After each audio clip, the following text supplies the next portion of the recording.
Pour que la convergence soit acceptable pour tout le monde, il faut qu'on ait un minimum de garantie. Et je pense qu'il serait totalement acceptable et pour le Parti québécois et pour l'ensemble de la société civile d'envisager qu'il y ait un partage autour de 30 circonscriptions à peu près qu'on irait dérober aux libéraux et à la CAQ et dans lesquelles on présenterait des candidatures uniques.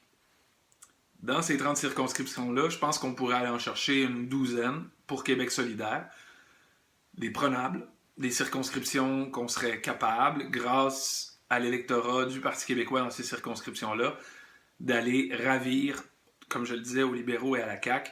Mais surtout, après ça, ça nous garantirait la balance du pouvoir d'un gouvernement péquiste minoritaire. On ne veut pas faire la convergence pour porter au pouvoir un gouvernement péquiste majoritaire. On veut que cette convergence-là constitue en un partage du pouvoir.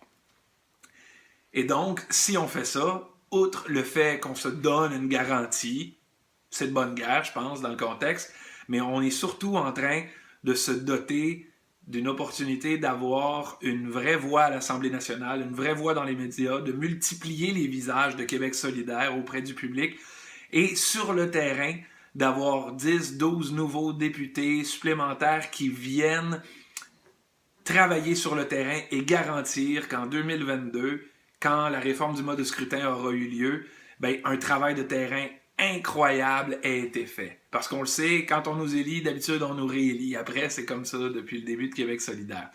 Alors, je pense que si on fait ça, on va non seulement se garantir que le Parti québécois va respecter les engagements qu'il a faits, en tout cas, ça va être une garantie supplémentaire, mais surtout, on va avoir construit le parti à une vitesse qu'on n'aurait pas pu espérer autrement.